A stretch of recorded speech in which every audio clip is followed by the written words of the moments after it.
Hey everybody. Sorry. Hey, welcome. This is TJ again, here with another mini mock video. Just wanted to show you guys how to build a Thanos throne. And the great news about this particular throne is that it actually works for both the old version of Thanos and the new one. Right? How amazing is that? You know, the sad part about this throne, about any throne that you build in Lego for these guys, is that they can never sit down on the throne. I mean, I guess you could try to build it so that it like sits right against them and they like lay back or something. It's just not gonna work. Sorry. But let's show you what we did. So it's an extremely simple build. I looked up a lot of pictures online and watched the Guardians of the Galaxy, the first one, several times to see Thanos in his chair. Because in that movie, you actually get a good view of the back. And it slowly turns around and you see the front. Now, one thing I will say is that every single part of this in the movie is separated. So the arm, the little armchair parts, and the footstool, they're all separate in the movie, but obviously, you know, I could either try to figure a way to do it with a bunch of different transparent pieces like I did down here, or I could just attach the arm pieces. They did have jets on them though, and I did keep those on. So I used some Ironman Powers and some of the boat pieces down here, some more Ironman Powers around there. For those of you who are just joining or started watching these videos, these transparent light blue pieces, I call them Ironman Powers because these are what you put on Iron Man's hands when the first Avengers stuff started to come out, the first Iron Man Lego sets. So that's what I call them, Ironman Powers. They're transparent light blue plates, 1x1 rounds. So anyway, so it's super simple. So I have these two 1x3 plates at the top with just a couple of these headlight bricks, I think is what they're commonly referred to as. I have a few of them here. I'll show you. It's this piece. They're good. Very useful. So that's what I use at the top. And then you just stagger. I have a couple of 1x1 bricks right there. But mostly I'm using the, what do they call them? A lot of people that I talk to here in Utah call them bricks. So yeah, they're bricks. They are Lego bricks that look like regular bricks. And so then I just alternate it back and forth until it looks good. And then when I got down here, just stacked up a 2x2 corner plate along with a curve. It's another 1x1 plate and then a 1x3 on the bottom. And then just used a 1x1 round plate and a regular plate on there. So not too hard, not too difficult. Did it all the way down the back. You can kind of see the pattern there. 1, 2, 3, 4, 5, 6, 7, 8, 9, 10 of those bricks.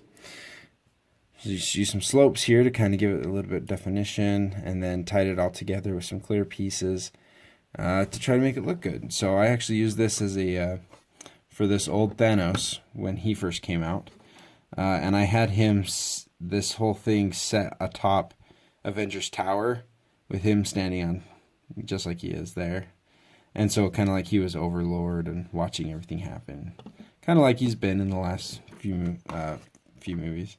And then, of course, the new one will fit right on there with his Infinity Gauntlet, missing the Time Stone, because I'm still too cheap to pick up the set. Sorry.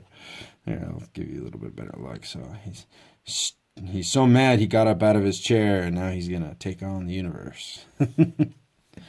One thing I will definitely say about this Thanos character, this new one, I don't like it as much as the old one, and one of the reasons I've discovered is because this one's wearing boots.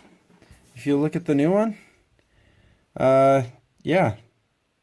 I mean, this one is definitely not as detailed, especially around the helmet and the chest plate there. Obviously missing the Infinity Gauntlet, but this character, this big fig looks more complete. I think it's the coloration to give him the gloves and then the boots as well. I think it just makes it more complete.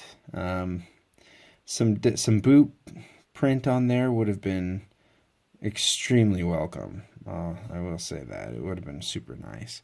I mean, even this one, so this old one, the actual pieces of the figure are gold.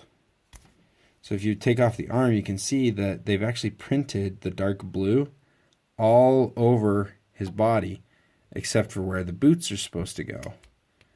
I mean, that's really cool. I really do like this older one better. Let's see what he looks like with the Infinity Gauntlet, shall we? Oh yeah. Oh yeah, look at that. There we go. Now we've got a Thanos we can be proud of, huh? Hey Thanos, your mom would be proud if you hadn't, destroyed your whole planet. Yeah, that's not bad. At least the gold matches. I'm happy about that. Oh. All right. Well, thanks very much. Before you go, if you got a second, you can stick around. I want to show you just one more thing I've started working on. So let's move Thanos, the Titans, out of the way. If you've ever played the Lego Star Wars Force Awakens video game, occasionally you'll have to fight these little bubble turrets. First Order bubble shielded turrets. And I've been trying to build them because I think they look really cool in the game. And I just wanted to do my best to see if I could build something like it. This is what I've got so far. I mean, it's a work in progress, but I've got the feet. The feet look just like they do in the game. I believe the cannons are pretty close to what I've got here.